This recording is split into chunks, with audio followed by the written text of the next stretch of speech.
Love and marriage go together like a horse and carriage. This, I tell you, brother, you can't have one without the other.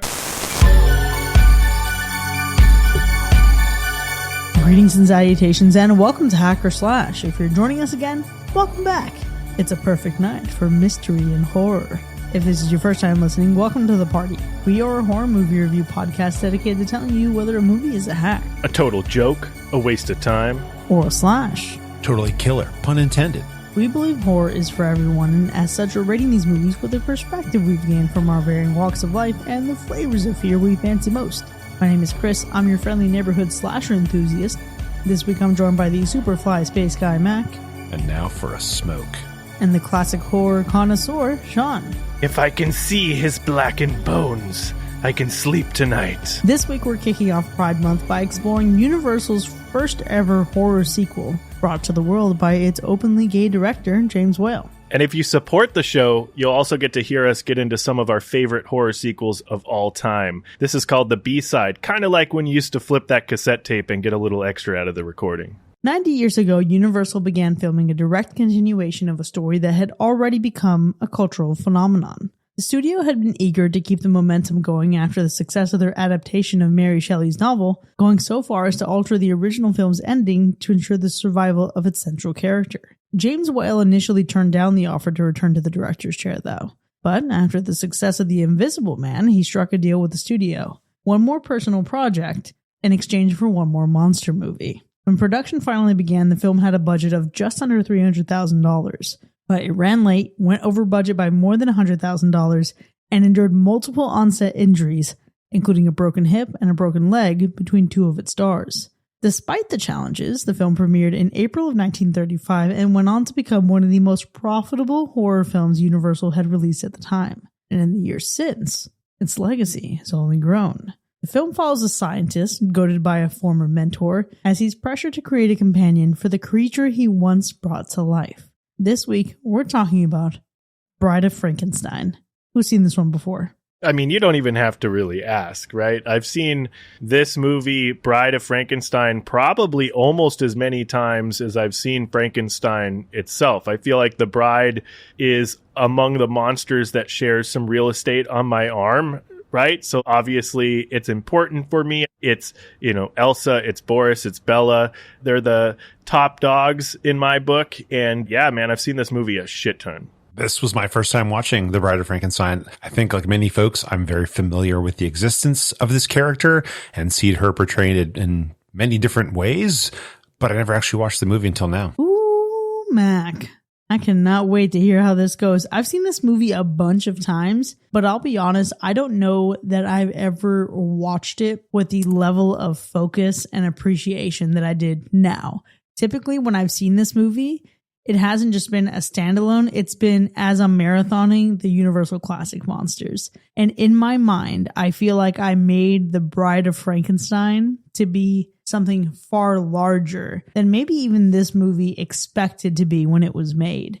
But Mac, I'm dying to know, what were you expecting? I was kind of expecting them to just redo the first movie, but with a woman. I thought, all right, it's 1935. That's literally all they had to do back then was repeat something, but change one thing, and it played. So I'm figuring, all right, we're going to get the same setup, just different reasoning as to why they're picking her, and maybe they'll link up at the end. That was kind of my imagining of what they might do. It's a pretty fair expectation, only because we don't even know what to expect as a first-time watcher going into this one when the monster supposedly dies at the end of the first film. So you're like, okay, where do we go from here? Is this just going to be another female version? Is this going to be the bride? Do they link up? Do they bring Frankenstein back? I mean, he already came back from the dead once. You might as well do it again, you know? Yeah, and I think it really sets you up to have that kind of thought process, because when you get into this movie, it is a very different feeling. There's moments where the goofiness level is 10x what we got in the first film. It goes way goofier, way campier, but then at the same time, I feel like it doesn't spend as much time on stuff that kind of ends up just filling space in the film. And it really just jumps through and is like, no, let's get to the action. Let's get to the dialogue and skip over all that silly scientific mumbo jumbo and the back and forth that we got in the first one. I think a lot of it here is just like straight to it. It is like a linear continuation from the first film, right? Like it's one of those films that picks up right where the last one left off. It picks up moments where the last one left off, right? In Frankenstein, when the place is burned down, the monster supposedly dies, right? We're picking up right there. It feels like a perfect continuation. There is something different about this film. I feel like the feeling we get of the monster in this movie, I feel like it's a little bit different this time around. At least from my experience with the movie, the monster is very misunderstood, and I've rambled on about what I take away from Frankenstein 1931 and what that representation of the monster really means to me. But in Bride of Frankenstein, the monster, I feel like, is shown in a much more sympathetic light.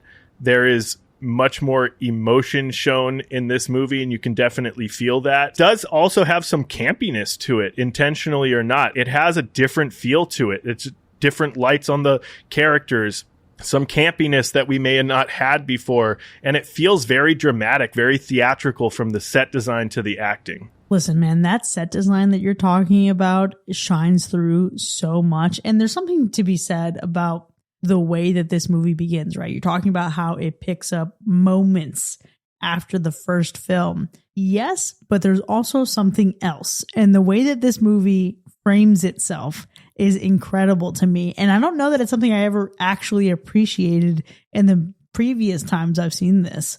This is one that from that very first shot, from the second this movie begins, you get a push in towards the castle on a dark, stormy night, and it nailed the tone of this entire movie. I think from that, it built this like really steady blend of anticipation, also sadness. There's a lot of wholesome stuff in this movie, and this movie makes such a big shift from being a horror movie to a tragedy. And I think it weaves itself throughout that. And then it entwines itself with some humor. Mac, you mentioned it. Sean, you mentioned it. Yeah. This movie is campy as fuck.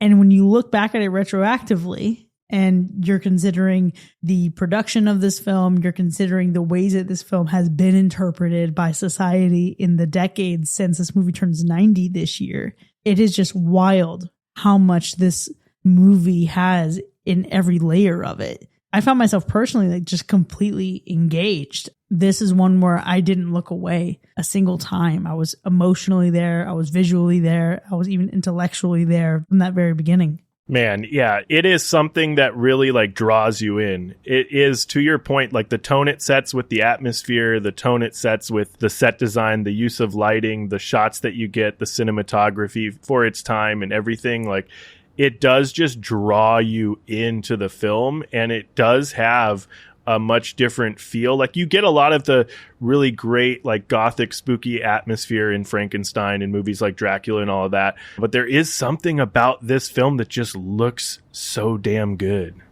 It looks so damn good, and what's surprising is how it feels so damn good. This movie, I mentioned it a second ago, how much it weaves that humor in. I don't know that I've ever really absorb how fucking funny this movie is. And even if it's not laugh out loud funny in modern day, it has a lot of whimsy to it that I found really surprising. And it almost like cuts the tension of the tragedy in the movie. And I gotta say, I don't know if this is like a full disappointment, but I am also surprised how little we get of certain characters. I'll leave it there. Yeah. If you haven't seen this movie yet and you're someone who's like exploring classics and you want to hear the spoiler-free take, when we get to the spoilers and we'll unpack everything, right? But I think you go into this with one expectation, you walk out with something else. All right. So I don't want to spoil anything. I just want people to know that like the Batman sequels upset me for the way that they title things because they get them like delayed or backwards or something.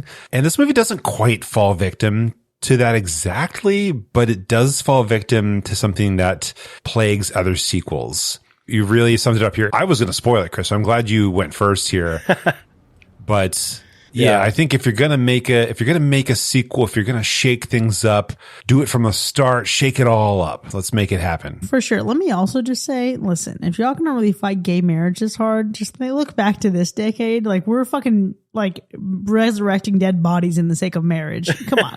What the fuck are we doing? It is something that I knew was going to come up. It is something that I think is a valid statement, right? We're going to get to it in the spoiler zone for sure, talking about the appearance of some characters and how much screen time do we get and all that. So we'll get to it. But yeah, I think there's not a whole lot when watching this movie for like the gazillionth time. There's nothing that really surprises me about the film itself anymore. But I will say there is something that I thought was kind of interesting to know, and that Frankenstein as like a title or the monster appears in over 187 films. That's a lot of Frankenstein's monsters out there, man. Different versions and different things like that. So I think that's a surprise when we're just in the realm of Frankenstein. I'll also add straight up front, and we can talk about it later, but there's a visual element in this film that really accentuates the campiness and the cheesiness and the goofiness, and it happens pretty early. And when it came on screen, I did not know what was going on. I literally thought to myself, what is this? What did they leave me to believe about this film? Sean, what were you promising? And this is what I'm getting instead. But it is a weird little special effect that is well done. The effect itself looks good. They look really, I don't even know how to describe it, okay, but without giving it away at least. But it caught me so off guard, and it kind of takes you out of the film. It doesn't really seem necessary in the end. And I think that's what bothered me most is I'm like, this was just a way to show off a cool special effect, I feel, while seeing it. Yeah, but you know what? It's that exact type of thing that pushes this movie towards its comedic beats and its comedic roots. And listen, if you're going to fucking have such a sad story, you got to laugh every once in a while.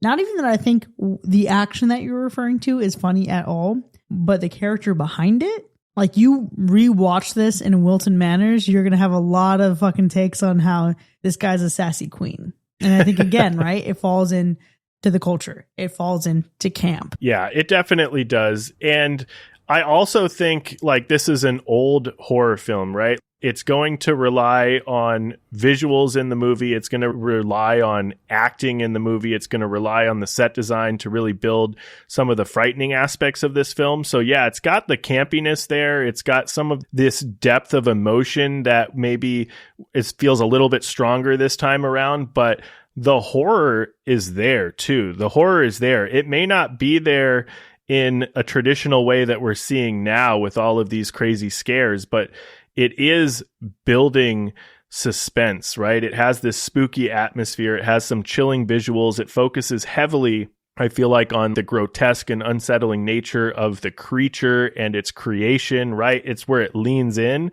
And you got to think, like, 1935, right? This is a very dark story for the time, right? Very dark. I'm curious, though, after the first one, if there were fans who were coming to this just wanting more Frankenstein, and who, like, other people were watching this movie with their mouths just ajar, being like, oh my goodness. And these folks are just like, yeah, give us more, like modern day horror fiends. Oh, you know, there was some people that were like, oh my God, what is this monstrosity? Well, this movie endured so much. When it was being marketed, there are newspapers who refused to talk about it. There was a lot of censorship happening. There was a lot that was being pushed as like very anti-Christian or anti-religious. And there's a lot that was adapted and changed in this movie because of the pearl clutching of it all. Yeah. Like a whopping 15 minutes of this film was chopped off because of all kinds of stupid bullshit, politics, censorship. Was it off the back end though? I don't know. It's interesting that people could have such a strong reaction to that, and now we have Terrifier and people don't even bat an eye. Like nothing. This is how the times are, but I think that does impact my viewing of this for the first time negatively. I think even for me, it's not about fear or terror or horror for me necessarily. Like, it's not going to cause me to quake in my boots at all. So going back to 1935, we're not changing much of the story here. I'm going to have the same reaction where it's not really about fear for me. It's not a very scary film by today's standards, as you mentioned. So I'm sure back then maybe different reaction, but it doesn't hit me in the same way. What's interesting though is I had a bit of the effect you get with Scream and Scary Movie. Okay. I had a little bit of that, and specifically, it's the blind man character with young Frankenstein. Yes. And I'm sitting here thinking, was this in the first Frankenstein? I don't remember it because I definitely remember Gene Hackman. But wait, what was he in? And then it took me a minute to remember. Of course, he was in Young Frankenstein. What am I thinking? Yeah. But it is that same effect where, because I've seen Young Frankenstein several times before watching this, now I'm getting the two like a little mixed where, you know, it should be very clear this is how many years before that. It doesn't matter. To me, Gene Hackman is always that character. Hilarious. That's so fucking hilarious. And honestly, accurate. Look at how influential this movie is. You know, we got Young Frankenstein over like 40 years later. But when you think about the influence of this movie, I mentioned earlier that the way this movie opens is different. It's bold. And it's not new by today's standards, but it seems really innovative for 1935. The framing device alone, I think, is a flex on both the novel and the original film to say, oh, wait, hold on, there's more. And I love that this movie is able to take something that was like hinted at in the original novel and really expand on it and bring new things to the table and cover new ground. Yeah. I think that's a really great point right there, right? The film does so much with such a very small amount taken from Mary Shelley's novel. Like, we have this monster longing for a mate, which was initially more of a suggestion in the book and now becomes this central and driving force in the plot, right? It's really cool to build off of that one concept. And the film introduces us to new characters that were not in the novel, right? We've got like Dr. Pretorius, for example, is one of those. I think the film, as I alluded to earlier, also brings this wider range of emotions with it. It separates itself from its predecessor a little bit. And of course, visually, the movie has this really distinctive Gothic look to it that I believe is just like, it's just an impactful contribution to the horror genre. Just think of how much impact this movie had across the board, like with movies to come. But I will say, man, I gotta tell you, the ending to this movie, and I know we have covered some classics over the last couple of years, and those endings have been sort of like anticlimactic, right? Some of these older movies, they kind of just fizzle out at the end. It's almost like, how do we end this? And it's just kind of like, we're just going to end on like a semi-mid note. But this one, I don't think is that at all. I don't think this ending is like that at all. I think this was definitely a climactic ending. I think it's a beautifully sad and tragic ending as well. I think the ending, I mean, this ending was also reshot because of what you were talking about earlier, right? There was like a censorship and politics behind it. So the ending was kind of redone last minute. And so there's some weird shit that happened from that. But overall, still, through all of that bullshit, I still feel like the ending still has this emotional impact and it has this climactic resolution for me. I don't even know if that's the right sequence of words, but it definitely feels different than watching something like the end of Dracula. You know what I mean? Listen, some of these movies have gone out with a whimper, where this one goes out with a bang. And I think this movie really sticks the landing, but I will admit that it did leave me wanting just a little bit more. And I want to be clear, this movie does have a very clear sense of finality to it, both emotionally and narratively. Absolutely. I think it also wraps itself up with a very powerful statement and a very powerful feeling. But still, I could not help but think, like, what else could have happened if we had just pushed the ending a little bit further? If we had just lingered in that a little bit longer? It's fitting. It's just not as full as I wanted it to be. That's strange that you want to linger in that moment, because I feel like, oof, is it a moment? Is it an emotional moment?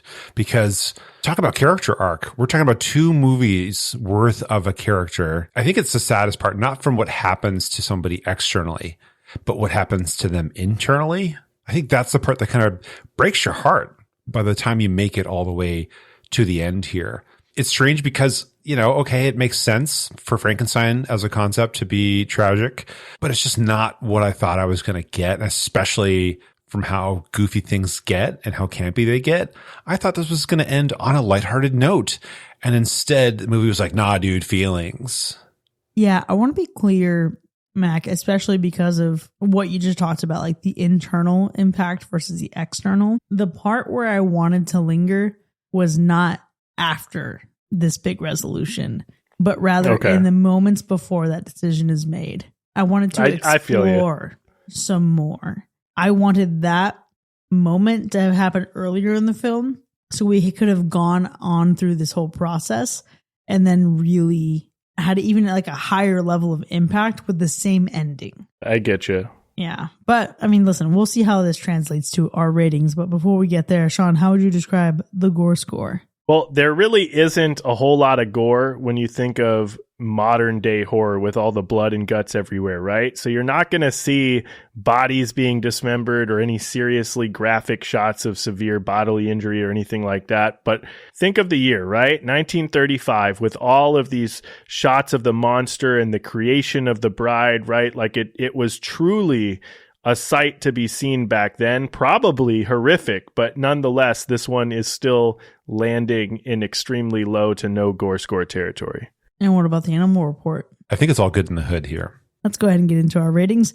Bride of Frankenstein from 1935. Was it a hack or a slash? Well, I'll go ahead and kick this one off, right? It's a classic, and I'm the classic horror connoisseur. Doesn't mean that I have to like every classic horror movie, but it definitely means that I do like this one. This one is by far one of the greatest horror sequels I feel like ever made.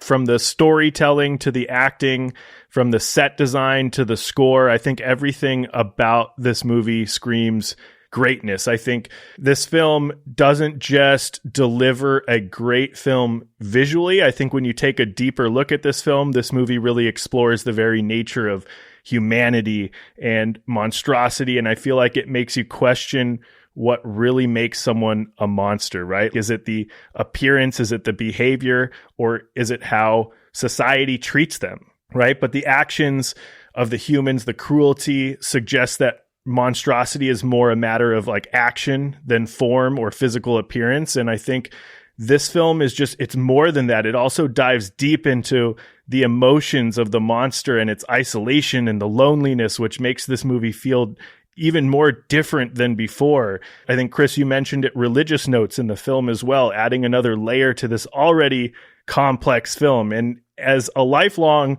classic horror fan, I can talk all day about the importance of this film in pop culture and what the monster and the bride mean to horror, but it's really the layered themes that this movie explores because it tackles complex things like the ethics of creation, the God complex, the fear of the quote-unquote other, and the search for identity that really makes this movie, I think, special after all these years. It just continues to be such a great and impactful film. And I think The Bride of Frankenstein from 1935 really stitches together horror and heart in this monstrous masterpiece that bolts past expectations. And this bride left the altar and walked straight into horror history because it's a slash. Ooh, wow. You know, you get better and better at some sick ass ratings.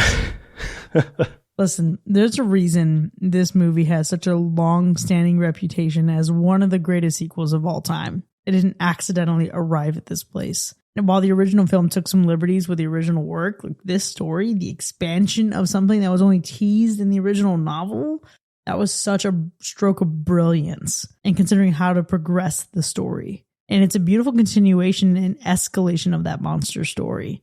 And while I wish we could have gotten more from the ending, for sure, it's still fitting. It's a sequel that elevates the original. And how rare is that? It adds new layers without compromising the old ones. And it stands with its own voice, firmly. It's not just good for its time. This movie just fucking holds up as a great movie. Period. Point blank. And I cannot wait to go to Epic Universe and see Dark Universe to really appreciate The Bride in all her glory. This one's a fucking slash. Gosh, I don't know how much more I could add on here. I think you both have said some really true and really good stuff about the film here. And I think going into it, I was a bit worried, I'll be honest, about a sequel because it's a sequel. And we now have that fear thanks to all modern sequels where you're like, well, there's a 50-50 chance I won't like it simply because it's added on to something that I do like. You have a lot of responsibility, I think, when you do something like that. And I don't know if it was when I saw one of the actors' faces and I thought to myself, like, okay, someone here thought this was a good idea and decided it would return and help us out. Maybe this won't be too bad. But I think you're right, Chris. And I think it really does kind of take things from the first film and keep them moving. And that's the important part here is it's not about subverting all expectations all the time. Sometimes you just need to pick up the ball and make it into the end zone. We're able to do that here. Sure, it's a little bit sillier than the first Frankenstein, although the first Frankenstein's a little bit sillier than I thought it would be as well, and that's okay. But as we made it further into the film, I became a little bit bothered. There's some speech from some creatures that I didn't expect to speak. It caught me off guard. But by the time we make it, I think, to the end that we mentioned earlier, you start realizing like, wow, they actually did go pretty deep with some stuff here. We didn't just take it as an opportunity to make more money because people liked a title. Like we could actually have some meaning behind what we're doing. And that was probably the best surprise of all of it was we get to question stuff. We get to make the audience question stuff as well. And they did a good job with that. Sure, there's some areas here that I wish they would have given us a little bit more time on some stuff and some stuff I wish we wouldn't have even had on screen, but that's okay. I think overall, like you've said, this is an amazing film here and deserves its slash. Well, surprise, surprise. Bride of Frankenstein from 1935 has earned a Universal slash. Now, you can find this movie in so many different places, but if you haven't seen it yet, please go check it out. In just a moment, we're going to hop over to the spoiler zone. We're going to unpack the shock of this ending and try to explore all its varied layers of depth. See you in a bit.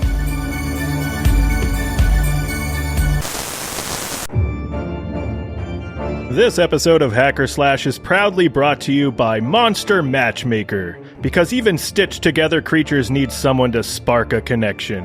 Are you a misunderstood monstrosity searching for love at first fright? Tired of angry villagers with torches chasing away your Tinder dates?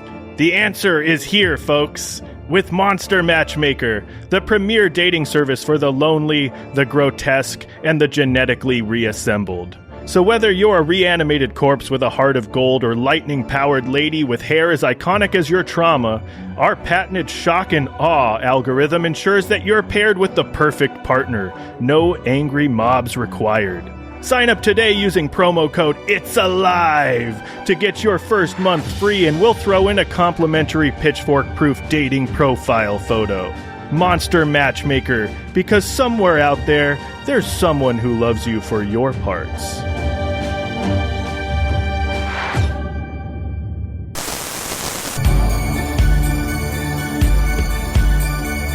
Welcome back, folks, and you're now entering the spoiler zone for Bride of Frankenstein from 1935, which has turned 90, but still earned a Universal slash. Now we have a lot to unpack here, but before we get into the specifics of our ratings, let's go through those kills. You know, for a movie from the 1930s, this movie does pretty well in terms of the death toll. We have a solid 9 kills in this movie, and even with the kills, we have these heavy emotions, good or bad. And I gotta know, which one of these kills made your hair raise like the bride herself? There's 2 kills that equally made me chuckle. I don't know that they raised my hair, but poor Hans and his wife, the very beginning of the film, that was pure comedic gold and just cracked me up. You know what? I can see the comedy in Hans, who goes in and he's seeking revenge, but I also see the tragedy in that. He's just like, no, I have to see the monster dead for me to have any kind of closure, right? And he goes in and meets his demise, but his wife is like, I think one of the more horrific deaths, because she's actually like pulling him out of the thing, thinking it's maybe her husband that went in there, and her realizing it's the monster that killed her daughter in the previous film, the monster that most likely now killed her husband. And he just like comes out and tosses her over, and she goes headfirst right into the rock. Yeah. Okay, listen, the way she just got flung like a rag doll. Fuck, man. Hans and his wife are just a tragic gut punch. And yes, like a little bit of comedy, but mostly just fucking gut punch, because he's searching for that closure, as you mentioned. She is begging him because she knows that even if he didn't fuck around and find out with a monster, the depths that he's going to is going to still drive them far apart emotionally too. This movie is fucking violent. It's symbolic. And this death in particular shows that there's no peace here. There's no vengeance. There's no justice. And it's specific to the fact that this monster's rage hasn't fucking burned out with the windmill. And I love that we get this reveal, right? The monster's fucking done being passive. He was a passenger and was borderline gentle that entire first movie and was really just a victim to everything. But in a movie that's short on gore, holy shit, it is fucking rich in consequence. I think Hans and his wife are evidence of that. And each of the remainder of the kills feels like a fucking narrative beat instead of just a scare tactic. So really enjoyed those. Yeah, for sure. I'm surprised. I mean, we haven't talked about the monster himself yet and the impact that kill in and of itself has, right? The monster like tearing down the lab and causing the whole thing to blow up. It's just super impactful because he goes down with the ship, right? But he makes sure that he takes some other people down with him, right? He takes the bride down with him. He takes Dr. Pretorius down with him. It's that final quote, "We belong dead." That is such an impactful line in that moment. Yeah. And those kills were crazy. It's so good, but also this movie should have been called The Divorce of Frankenstein, The Annulment of Frankenstein, the If I Can't Have Her, No One Can Frankenstein, the Sir, you're not entitled to her friendship or her love Einstein. Come on. You know, who's to say The Bride of Frankenstein was even about Elsa? Honestly, he was probably her big gay beard, and she was probably loving the ladies. You never know. Maybe she wanted her own bride. Frankenstein, did you ever fucking think of that? Nothing wrong with that. I also just want to outline here. How intense is it that this guy just racks up a fucking body count like nobody's business? He's tearing through these bodies, and there's even a point where he's about to get sworn by the mob after he escapes, and he just drops a boulder on someone's fucking head. Like, yes, and listen, I know the gore score is fucking low, but in retrospect, can we talk about how Bride of Frankenstein coded Halloween Kills is? Because I'm seeing Michael Myers show down with the crowd. I'm seeing a lot of Evil Dies Tonight. I'm even seeing Hans's wife pull him out of the rubble, just like that firefighter reached down for Michael and he grabbed his fucking hands, and then all of a sudden that bitch is dead. There's some shit. All I'm saying, there's some shit in this movie. It's those angry mobs.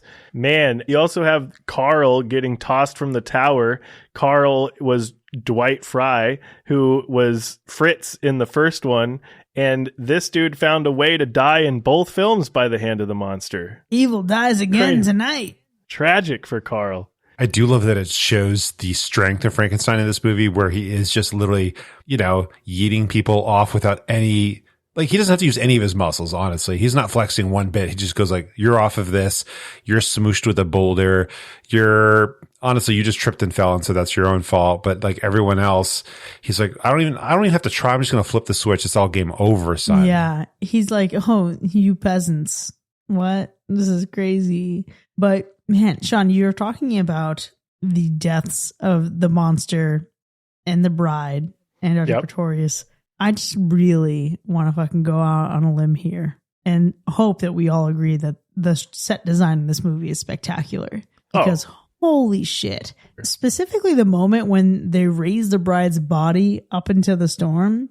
What a feat of engineering this looked like. Like, even in a fictional world, it just looks so good. They bring her fucking down. They unwrap the bandages. He opens her eyes. The staging in here, the costume work, the set design.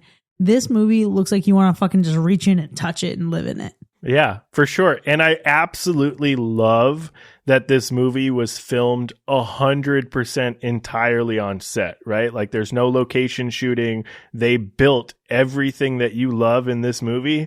They fucking built it for you. You know what I mean? Like, that was all just imagination and creation to make this movie come to life, which is like another reason to really appreciate some of these older movies. Cause now, like, yeah, we're creating some stuff. We have some green screens. We got some really cool, fancy shit technology. And then we might actually like fly to like some different part of the world to get this aesthetic, right? Like, We're not doing that here in these movies.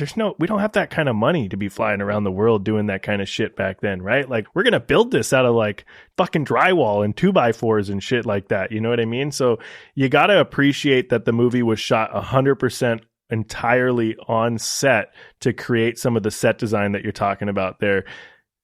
Absolutely amazing. I'm surprised no one has talked about Lady Frankenstein herself here, because The Bride is like a masterpiece of understatement when it comes to costume work, because they could have gone so off the deep end and they could have gone for a gnarlier Frankenstein with more hair. Yeah.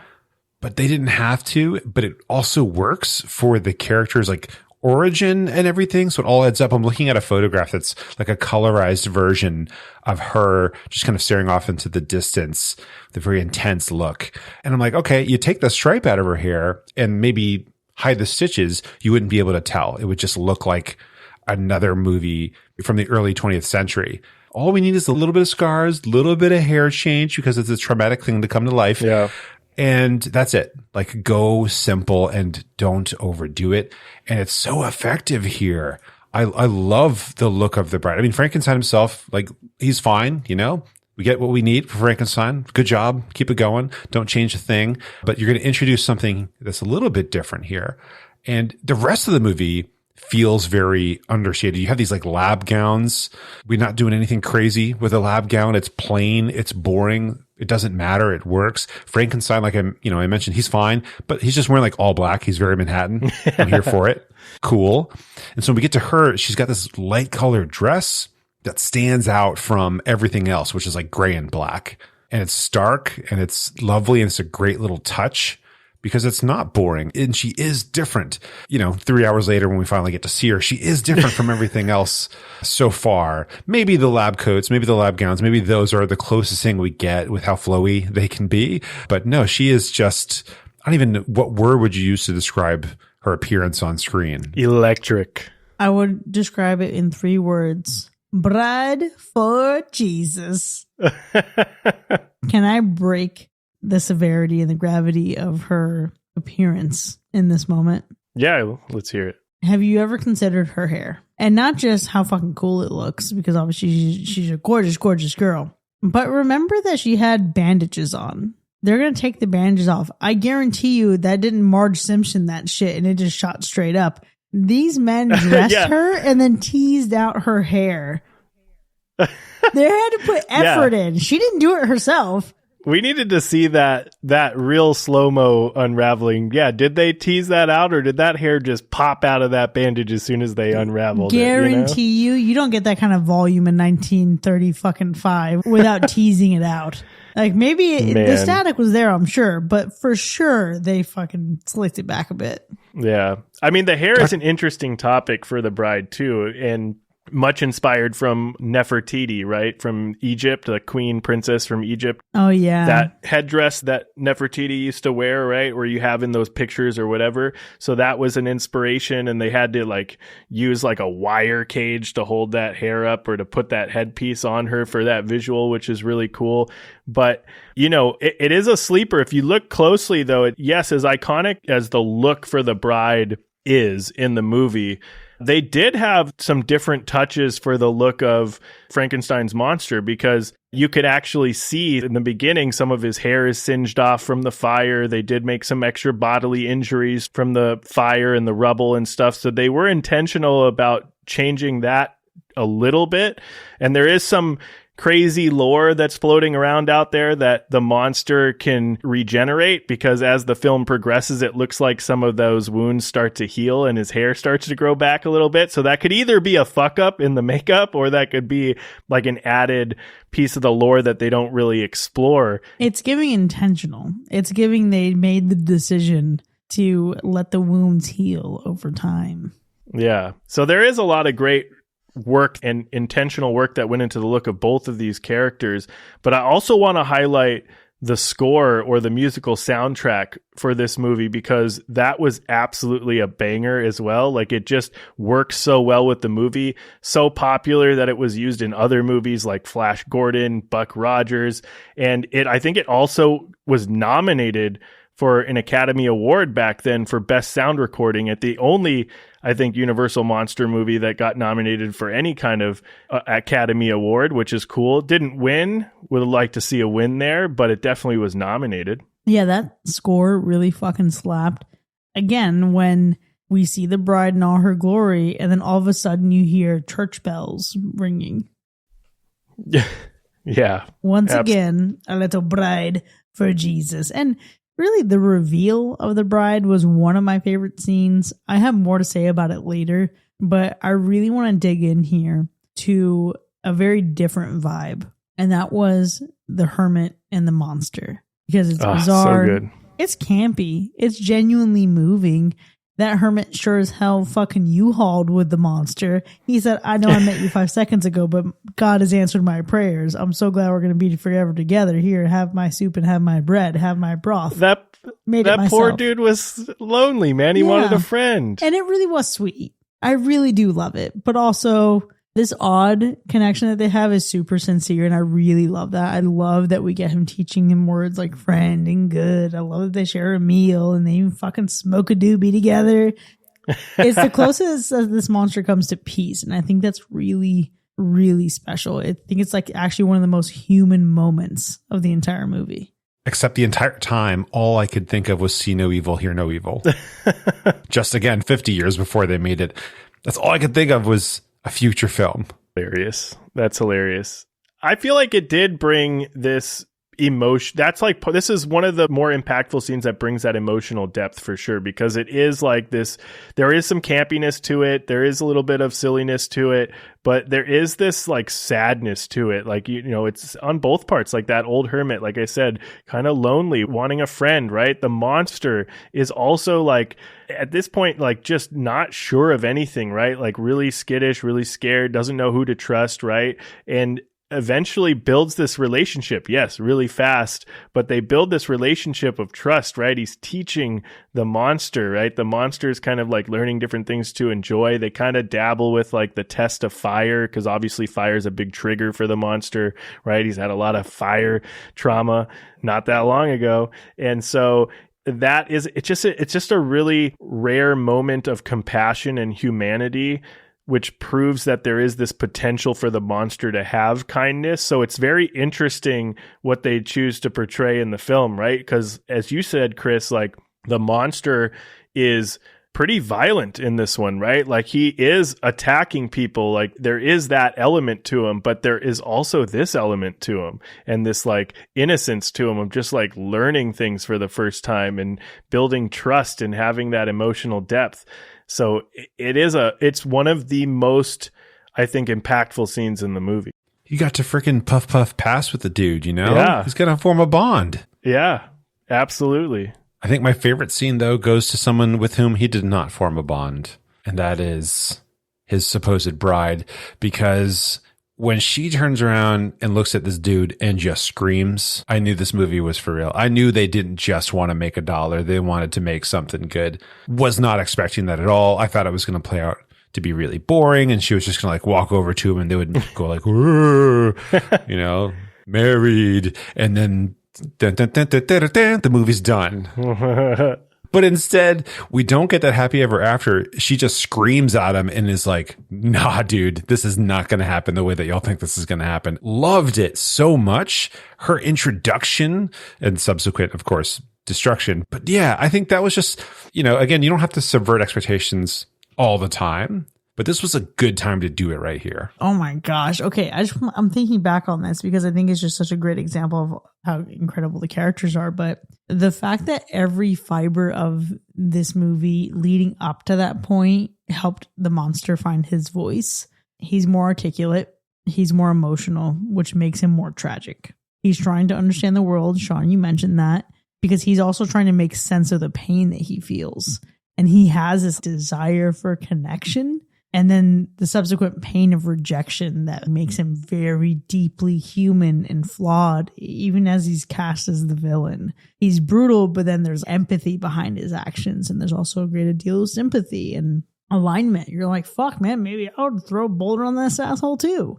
But by the end of the movie, especially in these moments that you're describing, Mac, in this scene, holy shit, it's like he feels more human than most of the fucking people around him. Yeah. He has to face rejection, like, right away, too. Like, you got to think, man, this is crazy. It is, on one hand, it's creating this monster to be this monster's bride, thinking like, this is okay. Like, we're just going to force you into this marriage, right? And that in and of itself speaks to, whatever. But I also think like the fact that they couldn't control them actually having any kind of physical attraction to each other, right? Was so interesting. And for that to go downhill so fast is such a crazy thing. And you're right. Like, no one was really expecting that. Yeah. Which is, again, one of the many reasons why this film is so rich with LGBT subtext and why this is such a popular pick to go back to and find all the allegories, even if it wasn't the director's immediate intention.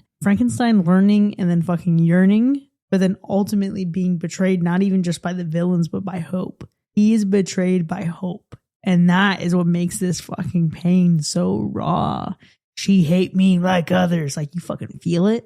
That final line that you mentioned, we belong dead. That shit is as much a self-indictment as it is a mercy kill. For sure. For sure. There's also some really great scenes that maybe aren't as like broad and impactful with all this emotional depth too, but I also think there's some really great scenes. There's the scene, I think, towards the beginning of the film, we have Elizabeth and she has this quote where she's like, I was told to beware my wedding night.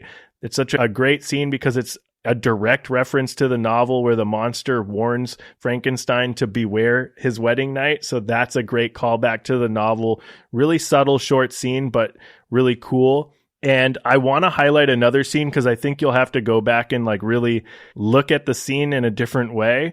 So there's also a scene towards the first half of the film where they're carrying Henry Frankenstein into, I don't know if it's his room or whatever, but they're carrying him in the room like he's lying on that bed or that stretcher, right? And they're taking him out of the whole thing that just happened in the beginning of the film. And one, it's a great part of the film with the lady trying to warn them that the monster is alive, right? That whole scene, that progression is such a good scene. And she just brings an energy to the role, like almost...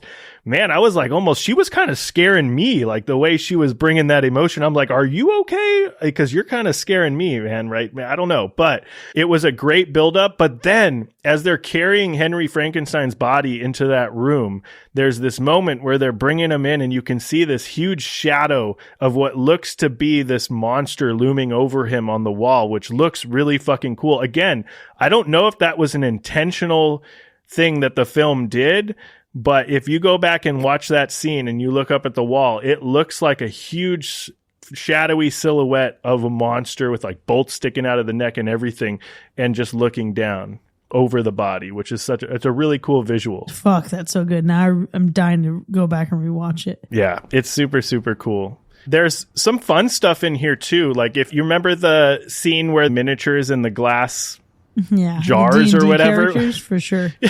What the fuck? What a freaky, weird, like, I don't know, really strange. The one question I need answered, how the fuck did this little miniature king dude eat a fucking turkey leg or whatever the fuck in that jar? Where did the tiny turkey leg come from? Oh, clearly you know what I mean? He manufactured that. GMOs are a bitch, bro. Yeah, this is some weird shit.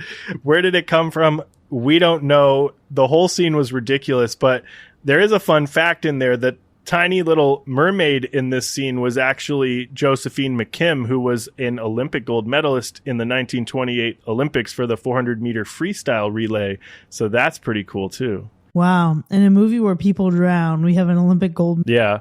But I mean, aside from that, just thinking of 1935 and what would have had to go into making a scene like that, because you have to shout out the whole creation of that scene, because they actually had to place these actors in full-sized bell jars and did 2 full days of shooting just for that scene. And that's just got to be like the dedication to the craft and making that come to life for it to look like little miniatures is great. We love a good, trick of the visuals. It's a really fucking neat trick. I was surprised to see it. This is what I was complaining about earlier. Like, it's such a cool special effect, but why?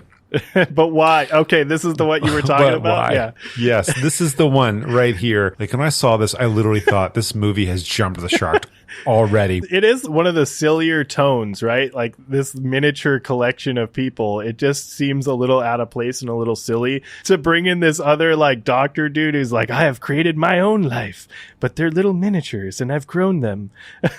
Like, what the fuck? I can make them small, but you can make them big. Yes, with our powers combined. Okay, You know? what's that a metaphor for? Oh my. Yeah. Oh my gosh. I do appreciate, though, that like Dr. Praetorius is trying some stuff that seems out of place for the 1930s, like the idea of hooking some tissue up to like electrodes and pumping it full of lightning, whatever. Like that to me seems more like something these people might think is plausible. But for him to be like, no, I had to like grow these dudes, or I had to make a brain cell by cell. We grew it. We got a little bit of, stem cell stuff going on here. Like way before we really started to do it mainstream, I like a forward thinker. I'm here for it, Dr. Praetorius. I don't like the little miniature doodads, Right. but the idea behind it, okay, I see where you're going. Yeah, honestly, this guy's fucking unhinged, and I kind of love it. I really do. Like, he's theatrical, he's smug, he enjoys pushing boundaries for his own amusement. Like, he's just giggling and having fun. And I think the actor who plays him, right, like, he plays him with such dry, campy flamboyance that it feels like he wandered in from a totally different fucking movie, but made it that much better. You know what I mean? It's Yeah. like, oh, I went to the wrong door for the wrong party, but fuck it while we're here. Fuck it. It's so true. Ernest Thesiger, I believe, he literally beat out Bela Lugosi and Claude Rains for this role. So that is great. Like, obviously he's bringing something to this character that we needed to see.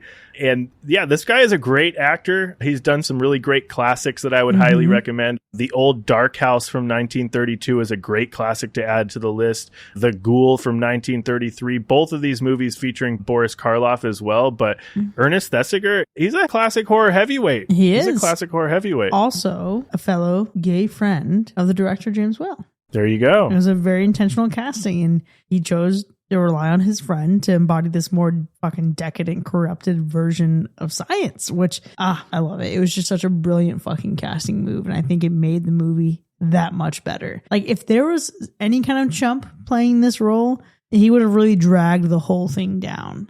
Very true. It is interesting, the intentional casting choices that they have, because obviously they bring over some repeat characters, right? We see Colin Clive reprising his role as Henry Frankenstein.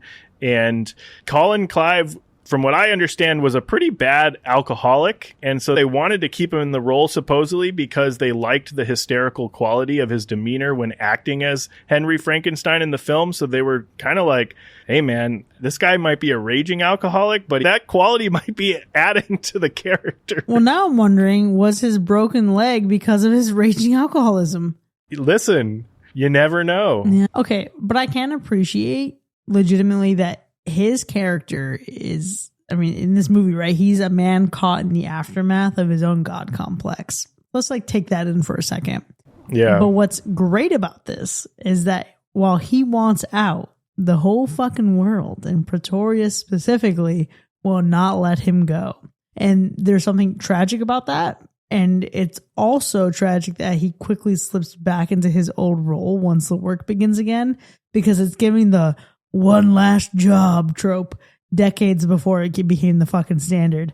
Like, this is his last heist job, and then he's going to take the money and run off with his family and protect his little girl. But nope. What's interesting about Henry Frankenstein in this movie, or in any of these movies, is that, you know, if you really pay attention, he's never referred to as a doctor in either of these films. Like, he dropped out of medical school, so to speak, because he didn't think there was anything more to learn or that they could teach, right? So he's not really a licensed doctor. Listen, that we really get here. Sean, aspiring Dr. Frankenstein does not fucking ring.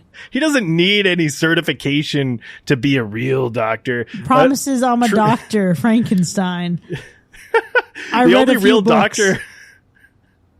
The only real doctor in the Frankenstein series, I think, is Wolf Frankenstein in Son of Frankenstein in 1939. It's the only legitimate doctor. That's fucking hilarious. I love now my headcanon is that Frankenstein MD has a little web in front of the MD on his fucking name tag. No.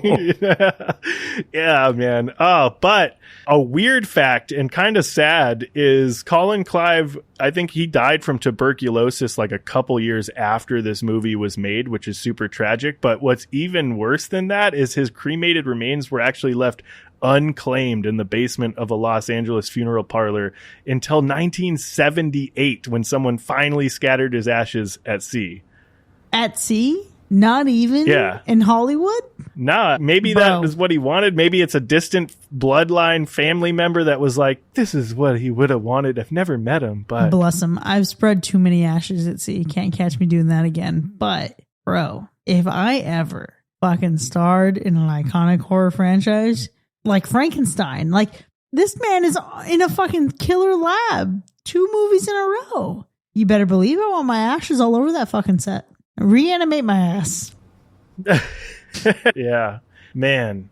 Mac, you mentioned earlier something about the monster talking, and I'm very curious because I really do want to get into that and hear from both of you on your thoughts. Because for me, the monster talking, it's debatable. Like, do I really want that or do I not? I didn't want it. He started speaking. We're having this silly interaction with a blind dude. It was really weird, and I was so caught off guard. But as we went on further and he started expressing emotion, I think that's where I was like, okay, I'm okay with him speaking. They do that kind of stumbly speech where he's trying his best, but, you know, he's only been alive a little bit. All right, you got to give him a minute. And it's okay. It seems kind of iconic. It seems what you would expect coming from Frankenstein's monster. But that's why the end works so well when he says his lines, is because you know that, like, he's got a fresh lease on life. Okay. He hasn't been speaking for very long, but he's got enough willpower to spit out those words. So by the end of it, I was like, all right, I'm here for it. But at the start of it, it was so silly and it like just didn't add up. It kind of is like when you have zombies that start speaking in TV and movies and they didn't for however long. Right. Like, oh, they're changing. And you're like, nah, come on, dude. That's just dumb. That's how it felt. Yeah. At first. Yeah. It's a tough one. And I kind of get the pros and cons on both sides of it. And it really just does, I think, come down to like a personal preference. Like, does it bother you? Does it not? Do you feel like it adds to the character? Does it take away from the character? But it's always interesting to hear everyone's perception on that, because it is obviously didn't get any real talking in the first one, and then we get the monster talking in this one. Yeah, I mean, I really enjoyed it. I mentioned it a little bit ago when I was starting to talk about his character, right? I think his ability to articulate his pain makes it feel even more tragic and continues to prove just how human he is, despite the fact he asked not for this life. He didn't choose to fucking be brought up in this circumstance, and the whole world was turning on him. The more human everyone else is, the more human we feel he is because of his reaction and the articulation of his pain. And I think that is just alone so powerful. I really, really love that angle. Yeah. And, you know, one like physical negative aspect of the choice to make the monster speak was, and you may or may not have noticed it, but the face of the monster in Boris Karloff looks a little bit fuller in this movie. You might have asked, like, did the monster have some donuts in between the first film and this film? We're not sure, but he actually he has like a dental plate that he took out when he played the monster in the first film, which caused kind of like that sunken cheek look. And then in order to speak, obviously he had to have the dental plate in. So he had to have the dental plate in this time, which made him look a little bit more like normal in the face, more filled out.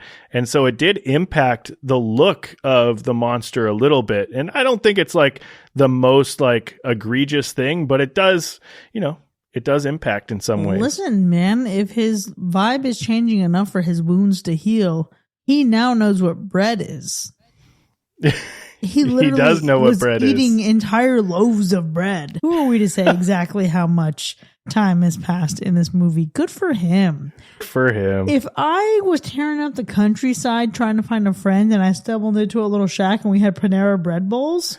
You're working up an appetite here. Bro, abso-fucking-lutely. Like, dude, this guy what do you deserves... got, a little clam chowder bowl going on? He deserves his bread bowl. And I think we should not be concerned about that. Not really, no. And even with all of that, face being full, eating the bread bowls, all that stuff, right? Boris Karloff still found a way to lose 20 fucking pounds while filming this movie from sweating all day in that makeup and that outfit. So can you imagine? And I think the filming was just over a month. Like it took like 46 or some odd days to film this movie. So to lose 20 pounds in 46 days is pretty fucking wild.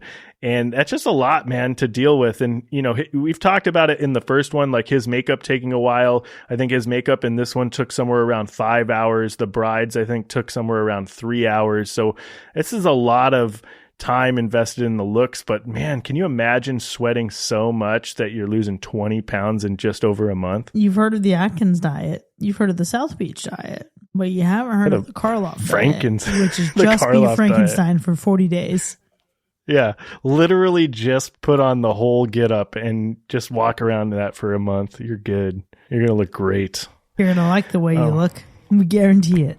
We guarantee it. There is like we're talking about like the religious tones in this movie. There is like almost this, I don't know, dare I say like Jesus-like figure that they kind of portray in the monster this time around. Like you definitely see like this moment where they're almost like crucifying him, it feels like, you know what I mean? And I don't know how much of that was super intentional, but man, it did cause a lot more sympathy than originally shown for the big guy, you know, for a lot of the audience, I would say. It was, and then I also wanted to then draw the comparison to the hermit.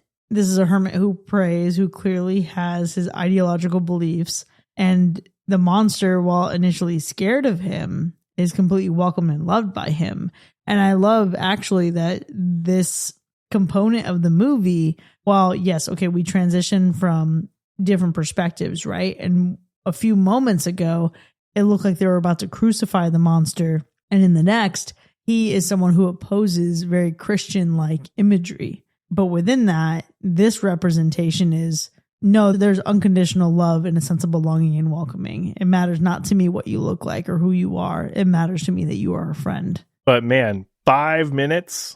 Okay. We got to talk about it. Holy 4 or 5 minutes, shit. give or take. We got to talk about it, right? Because it's The Bride of Frankenstein. That's the title. Right? And you're expecting probably a movie that's really heavily featuring Bride of Frankenstein. But how'd you all feel 5 minutes of screen time? Major missed opportunity here. And it upsets me a little bit because she seems so interesting, yet we get so little of her. I even like the idea of having her brains grown and not just like stolen from a corpse.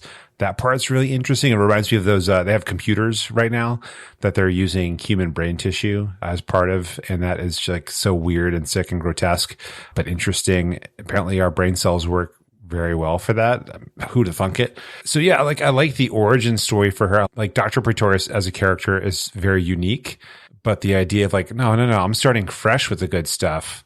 I'm like, okay. It made me think like, would there have been without The Bride of Frankenstein? Culturally, would it have been as interesting to us, the idea of like engineering humans? Yeah, that's so in true. some sort of way, right? Like, would it have never entered the zeitgeist? I don't know. Maybe I'm giving it too much credit, but it's just like her origin story is very similar to the monster, but just different enough because it seems like, okay, now we're getting in more of the idea of like science can get us there and not just this like magical, mystical Maha scientist lighting this dude up with lightning. Okay, let me tell you what's frustrating about this. One, I'm so excited we're getting The Bride, and I think the scheduled release date is now in 2026 because I want another fucking go with this story. I understand that already Bride of Frankenstein, it's already making her an accessory to Frankenstein, but I was really hoping to have more of her in a shining light. I mean, we get 5 fucking minutes of her, and that's outrageous. She's in the title. I know. She's the visual centerpiece. She's a main hero image on the fucking poster. And the fact that her time on this earth was spent reacting to a man is just, we don't know what she thinks. We don't know what she feels. We don't know what she wants. She's an icon, but she's not a character. She's a symbol of rejection and nothing more. Yeah, which I think is always so interesting how people really idolize the characters themselves. Like the bride and the monster as some kind of like symbolism for love or something like that, when in actuality there really was no love there, right? Like it's a very tragic tale. And I think it's interesting, Chris, because you kind of just said it, right? Like in this movie, the bride is an accessory to the monster, right? Because they really developed the monster as a character so much more in this movie. They really heavily featured the monster so much in this movie. And then we get so little time on screen with the bride that we were all waiting for. But maybe no one expected the impact that this bride brought to the film, because it's amazing, right? One, we've talked about the look of the bride. We've talked about the impact of that first initial look, but man, she did so much to that role and with such a little bit of time, right? Like the sounds that she made, the hissing, the spitting, right?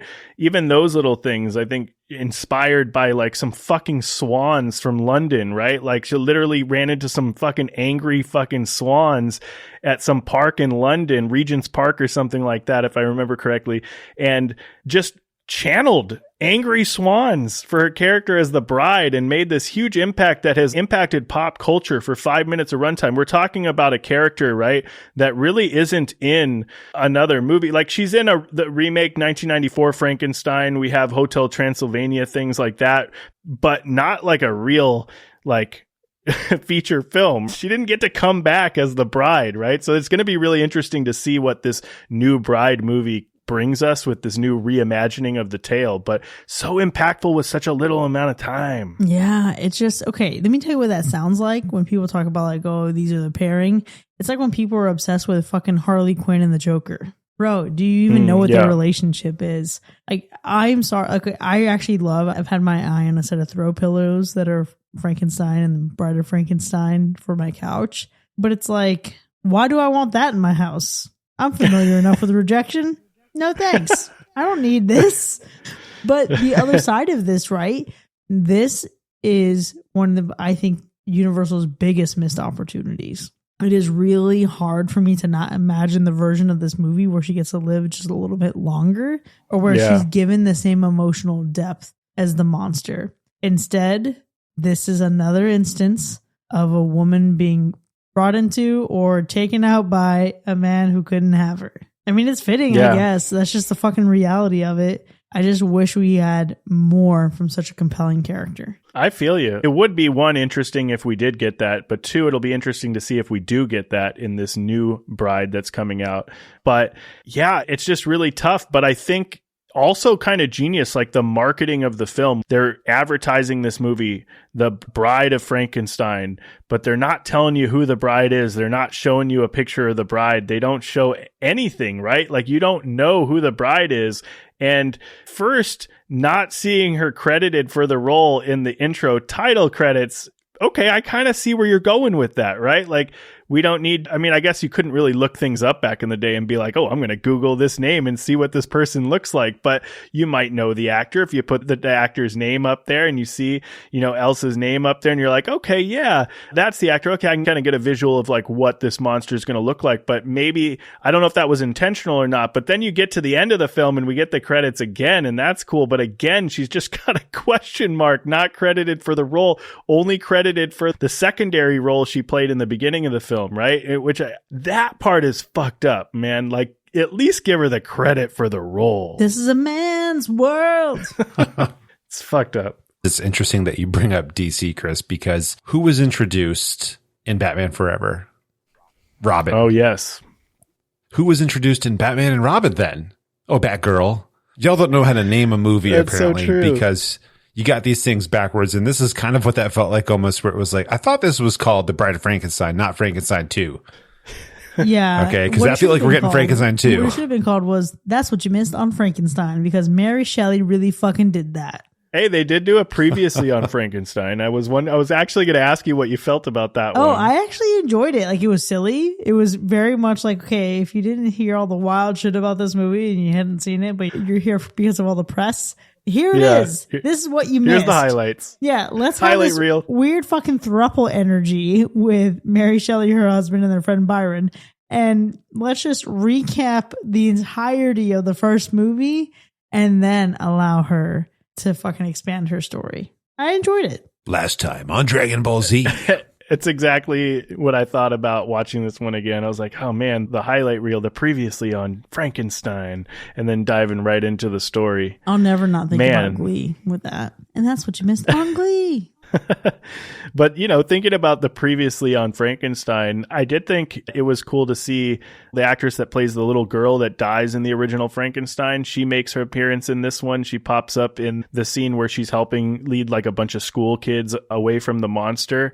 And so, you know, at least she didn't suffer the same fate as Dwight Fry, who got killed both times, right? At least she got to live the second time. Redemption.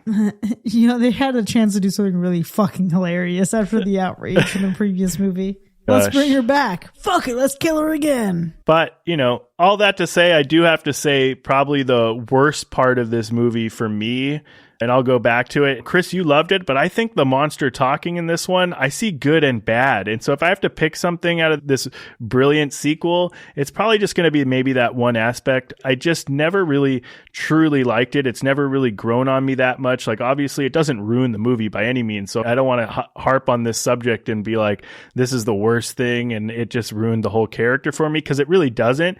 But if I'm thinking back on it and reflecting on the movie, it's not my favorite part of the movie. I just feel like the monster loses a little bit of the impact, making him less mysterious, less scary. And I get that it adds that emotional depth to the character. It adds the humanity. There's more sympathy and all that crap. But if it was me, I would probably leave that shit alone. I think even Boris Karloff himself stated that he wanted the monster to remain silent. He fought against the idea, obviously losing that argument. But yeah, I don't know. I'd love to see a version where there isn't that, just to see if it still comes off the same. But for now, I think that's probably the one thing I'd take away. Maybe the censorship. I don't know. Maybe the censorship could have ruined parts of the movie. Okay, two things. One, that's so easy to fucking do, Sean. Let's just go back at the track from the film and just insert grunts whenever he opens his fucking mouth. Oh. Yeah, that's so fucking easy. Actually, let's just do a cut of this movie where it's just you grunting over everything. That's one. I'm going to dub the movie. Exactly. Two, honestly, I get it. I get why you're upset about it. It's like for me when Rob Zombie made Michael Myers talk. But the difference is that Michael Myers was violent, menacing, and great because of his fucking silence.